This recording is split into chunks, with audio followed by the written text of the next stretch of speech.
Most people think consistency is about motivation. It's not. Consistency is about who you decide to become when nobody is watching. It's about the moment your mind screams, not today.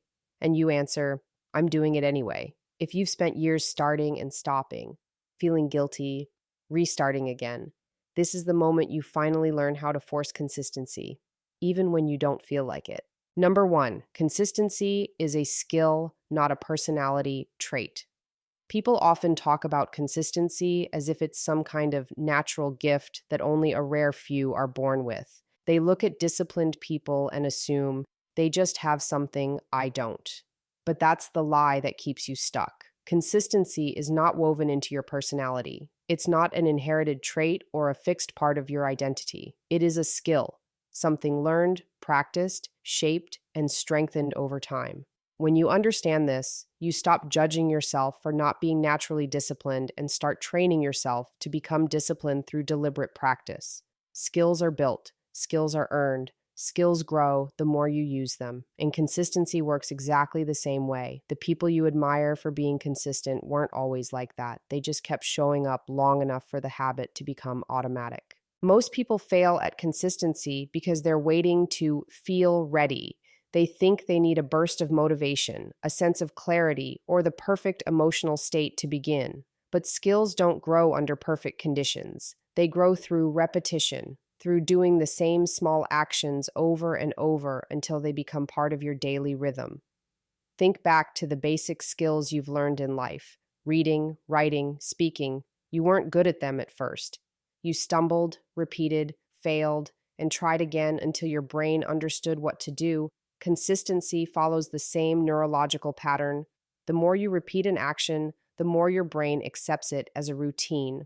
When you shift from trying to feel consistent to training consistency like a muscle, everything changes. You stop waiting for mood and start relying on structure. Another part of building consistency as a skill is recognizing that you won't always enjoy the process. Skills often feel uncomfortable at the beginning because they require mental effort, discipline, and the willingness to push through resistance.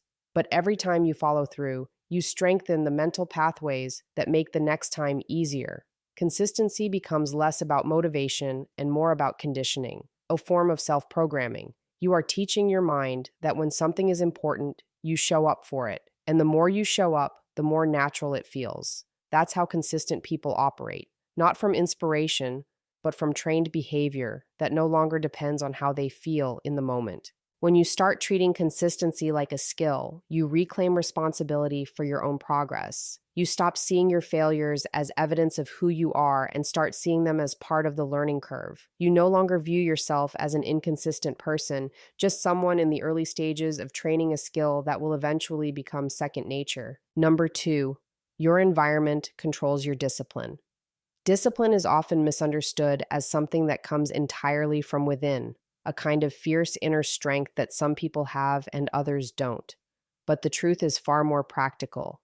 Your environment shapes your discipline more than your willpower ever could. The space you live in, the things you surround yourself with, the people you interact with, and the cues you expose your mind to every day all influence the choices you make.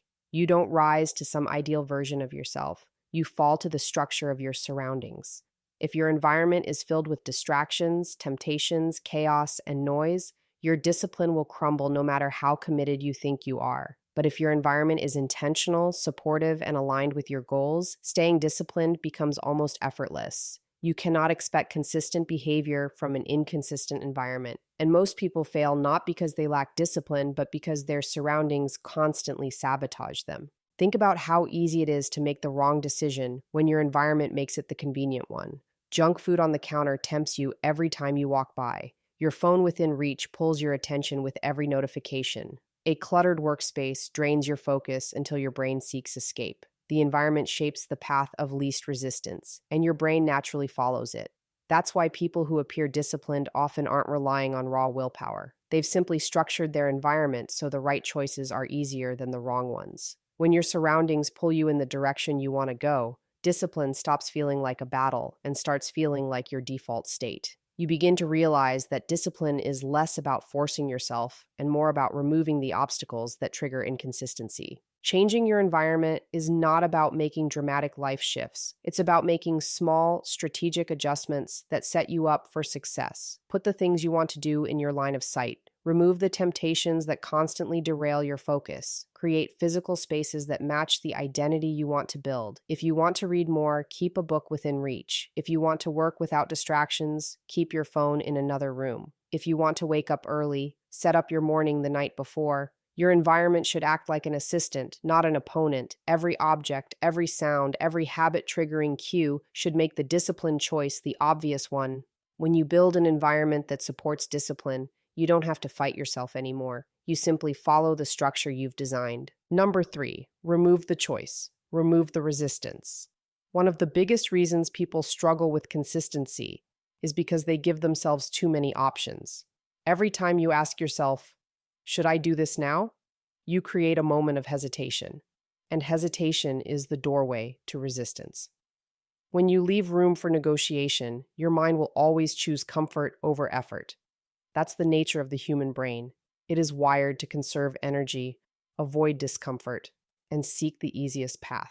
So, when something requires discipline, any trace of optionality becomes a trap.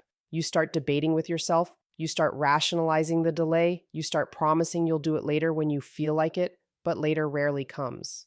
The people who show up consistently are not superhumans with endless motivation. They are people who removed the option to skip. They took away the choice, and in doing so, they removed the resistance. When you turn an action into a non-negotiable part of your day, it stops being a question and becomes a standard. Think about the things you do without thinking: brushing your teeth, taking a shower, locking your door. You don't debate these tasks. You don't ask yourself if today is the right day to do them. You just do them because they are built into your life. The reason these habits feel effortless is because the decision is gone. You don't burn mental energy weighing alternatives. You don't experience the emotional friction that comes from uncertainty. The absence of choice creates clarity, and clarity creates momentum. When your goals are approached with this same level of certainty, they stop feeling like chores and start becoming part of who you are. The moment you eliminate the option to quit or delay, you shift your identity from someone who tries to someone who executes. This creates a level of behavioral predictability that makes discipline almost automatic. You begin to trust yourself because you're no longer leaving room for excuses. You're training your mind to respond with action, not debate. This doesn't mean you become rigid or robotic. It means you reduce the internal noise that slows you down. You stop wasting emotional energy convincing yourself to start. You stop wrestling with your impulses. You simply follow through because the decision was already made long before the moment arrived. Removing the choice is not about being harsh with yourself. It's about making your life easier by eliminating the mental resistance that keeps you stuck.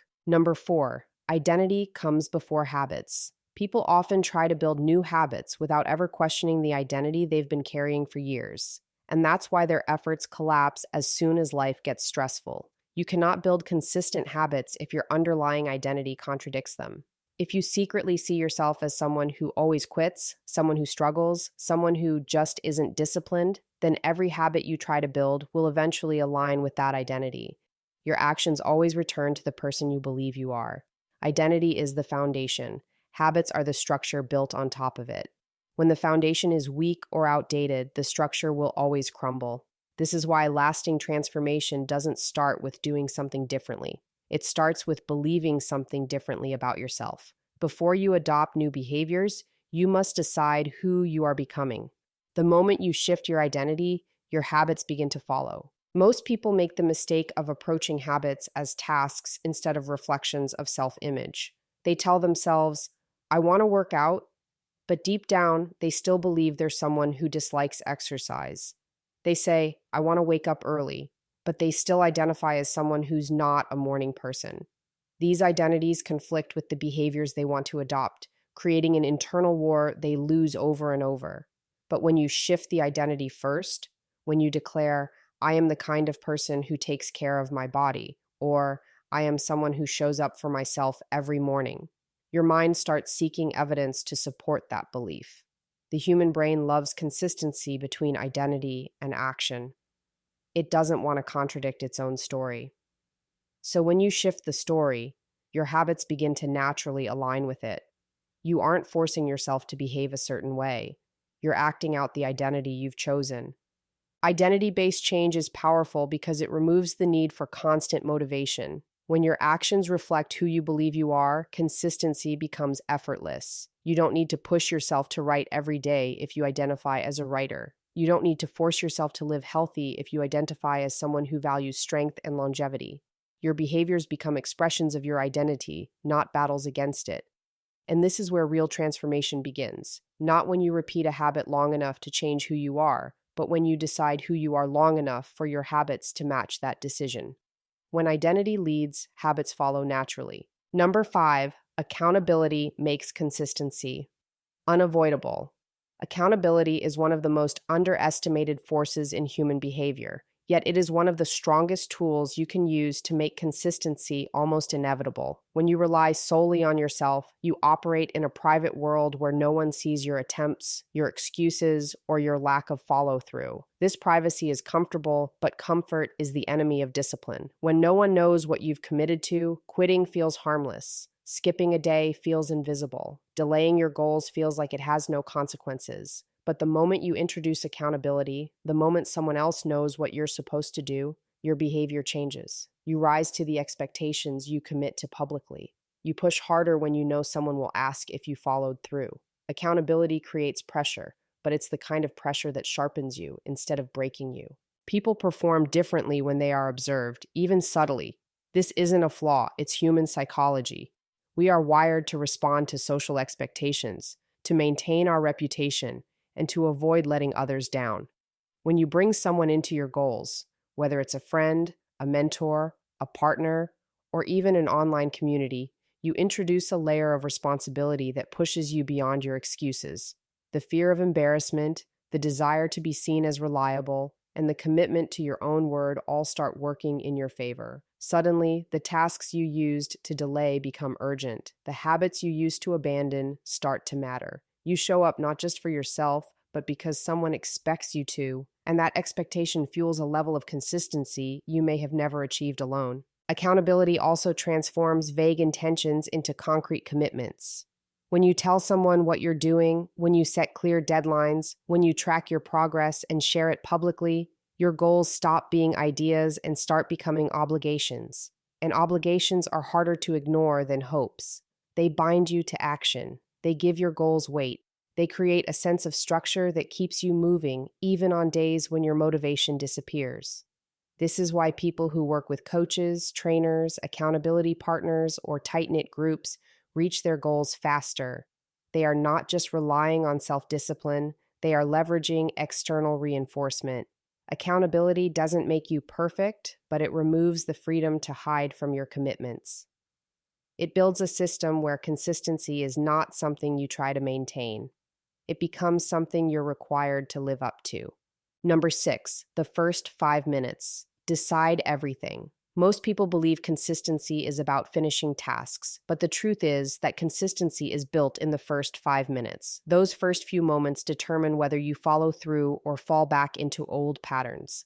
The hardest part of any action is the beginning. The moment your brain launches 1,000 excuses, distractions appear out of nowhere, and your emotions try to convince you that now isn't the right time. This resistance is normal. It's built into human psychology. The mind tries to protect you from discomfort, uncertainty, and effort, but the trick to consistency is understanding that you don't need the strength to finish. You only need the courage to start. Once you begin, even with something as small as 5 minutes, the resistance loses its power. Your brain shifts from avoidance to engagement, and momentum begins doing the work for you. The first 5 minutes aren't just a starting point, they are a doorway. If you walk through it, consistency becomes 10 times easier. The reason those first minutes matter so much is because action rewires your emotional state. Most people wait to feel motivated, focused, energized, or confident before they begin. But feelings don't come first. Action does. When you start the task, even for a few minutes, your brain produces signals of progress. You begin to feel competent. You begin to feel capable. You begin to feel like someone who follows through. These emotions don't appear beforehand. They are triggered by doing the work, not thinking about it. This is why the first 5 minutes are powerful. They interrupt your emotional resistance and replace it with a sense of movement. And once movement begins, finishing becomes far more likely. It becomes easier to continue than to stop. Momentum is a psychological advantage, and you only gain it through the act of beginning. The first 5 minutes also bypass overwhelm, which is one of the biggest enemies of consistency. When you think about the entire workout, the whole project, or the full commitment, your mind exaggerates the effort required. It feels heavy. It feels too big. But when you shrink your focus to 5 minutes, the task becomes manageable. Your brain no longer feels threatened, so it stops resisting. You make the start smaller, lighter, and less intimidating. And in doing so, you trick your mind into cooperating. Once you cross that small threshold, the larger task no longer feels impossible. You've already begun, your body is already moving, and stopping feels unnatural. The first 5 minutes don't guarantee perfection or completion, but they guarantee momentum. And momentum is what makes consistency possible. At the end of the day, consistency isn't about being perfect. It's about showing up for yourself. Even when it's hard, even when you're tired, even when every part of you wants to quit. You don't need to transform your entire life overnight. You just need to win the next choice, the next 5 minutes, the next small step. Because those steps add up. Those choices become habits. And those habits shape the person you become. You are not stuck. You are not incapable. You are someone who can choose differently, act differently, and live differently, starting now. Show up today and let today be the moment you finally decide who you're becoming.